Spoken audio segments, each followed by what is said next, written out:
वो जो सुबह का नाश्ता भी नहीं करके गया, वो रात के 10 बजे आ रहा है, उसे आप बता रहे हैं कि मेरे बच्चों ने और मैंने खाना नहीं खाया। उससे पूछा तुमने कि तुमने पानी भी पिया, तुम्हें सुकून का सांस भी आया। जिस मुआशरे से मर्द आ रहा है ना, उससे घटिया किस्म के लोगों की बातें सुननी पड़ रही हैं बाहर।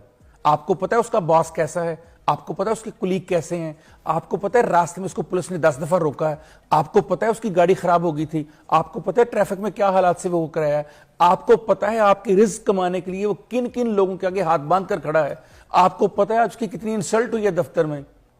वो घर आया है एक मुकम्मल घर देखने के लिए, वो घर आया है सुकून लेने के लिए कि जो बाहर मुझे सुकून नहीं मिला मेरे घर में मिलेगा। और घर में आते ही बेगम साहबा इस बात पे परेशान बैठी हुई हैं, गुस्से में बैठी हुई हैं कि मैंने कहा था 8 बजे आइएगा, आप 10 बजे आए हैं, या बच्चों ने खाना नहीं खाया, बाहर से खाना खिलाना है, या मैंने कहा था खाना लेते आइएगा, भूल के क्यों आ गए, आपको याद नहीं हम भूखे बैठे हुए हैं। वो जो सुबह का नाश्ता भी नहीं करके गया, वो रात के 10 बजे आ रहा है, उसे आप बता रहे हैं कि मेरे बच्चों ने और मैंने खाना नहीं खाया। उससे पूछा तुमने कि तुमने पानी भी पिया, तुम्हें सुकून का सांस भी आया।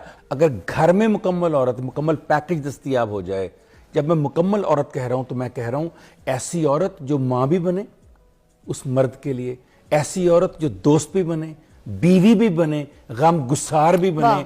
अगर किसी को नहीं समझ आ रही तो बीबी खुदीजा सलामुल्लाह अलैहा और बीबी आयशा सलामुल्लाह अलैहा की हयात तैयबा को पढ़ लेना कि मुकम्मल औरत किसे कहते हैं। वाह। जब आके नबी ने कहा कि मुझ पे आज जिब्राइल ने ये कहा, तो जो बयान चंद लाइनों में बीबी खुदीजा ने कहा आपके लिए, जो हिम्मत अफजाई फरमाई, वो एक मुकम्मल औरत की निशानी बयान करता है। और जब आयशा से कहते हैं आयशा आओ भाग देखते हैं कौन जीतता है, तुम तेज भागती हो कि मैं, और बीबी आयशा भागती हैं और आप पीछे रह जाते, जिता के थे आयशा तुम तो बहुत तेज भागती हो।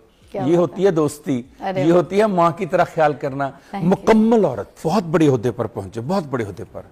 एक दिन उनका बाप उनसे मिलने के लिए आया उनके दफ्तर में, तो उनके वालिद ने कहा कि बेटा दुनिया में सबसे ताकतवर कौन है। जब ये बात कर रहा था ना, तो अपने बेटे के पीछे उसकी कुर्सी के ऊपर खड़ा था और उसका हाथ बाप बेटे के कंधे पर था। तो उसके बेटे ने कहा अब दुनिया का सबसे ताकतवर शख्स मैं हूं। उसके बाप को बड़ी हैरानी हुई। उसने फिर कहा बेटा दुनिया के सबसे ताकतवर शख्स कौन है, फिर सोचो। उसने कहा मैं हूं। तो उसका बाप रंजीदा सा हो गया। वो चल के दरवाजे तक पहुंचा, जब दरवाजे पर पहुंचा उसने कहा एक बार फिर पूछ लो। वो मुड़ा, उसने कहा बेटा दुनिया का सबसे ताकतवर शख्स कौन है। उसने कहा बाबा आप हैं। वो हैरान हो गया। उसने कहा अभी तो 2 दफा ये कह रहा था कि मैं हूं, अब ये कह रहा है कि तुम हो मेरे बाप। उसने कहा बेटा ये क्या फर्क है। सुनिए उसका जवाब हमारे अफीसर का।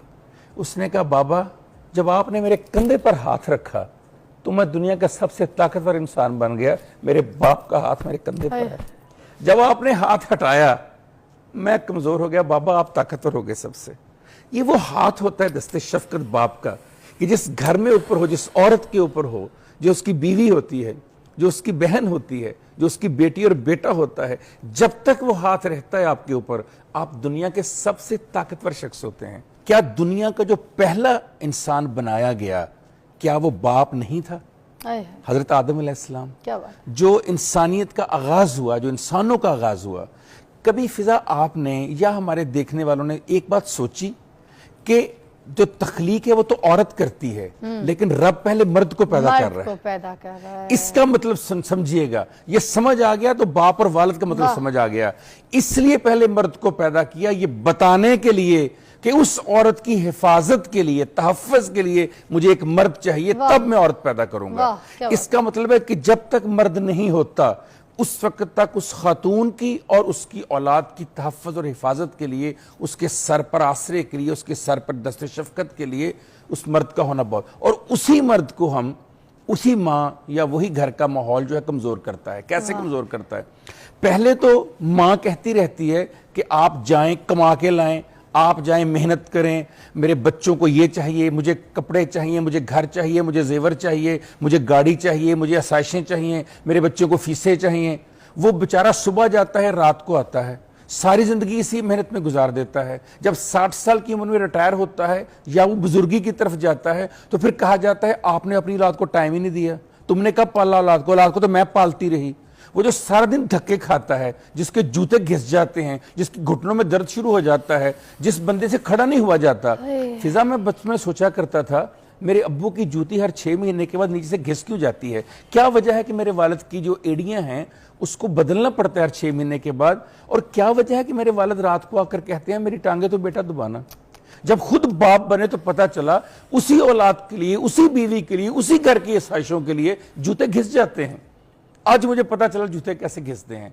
तो जिस शख्स ने आपके लिए जूते भी घिसा दिए, जिसने अपनी टांगे भी घिसा दी, जो सुबह से लेकर रात तक अपने घर से दूर रहता है, जब आप सोए होते हैं वो सुबह जाता है, जब वो आता है आप उस वक्त भी सोए होते हैं। किसी जगह पर मुझे कुरान मजीद में दिखाइए। मैं आपके सामने रखता हूं, सूरह इब्राहिम रखता हूं, सूरह बनी इसराइल रखता हूं, सूरह लुकमान रखता हूं, सूरह बकरा रखता हूं, 4 बड़ी सूरतें।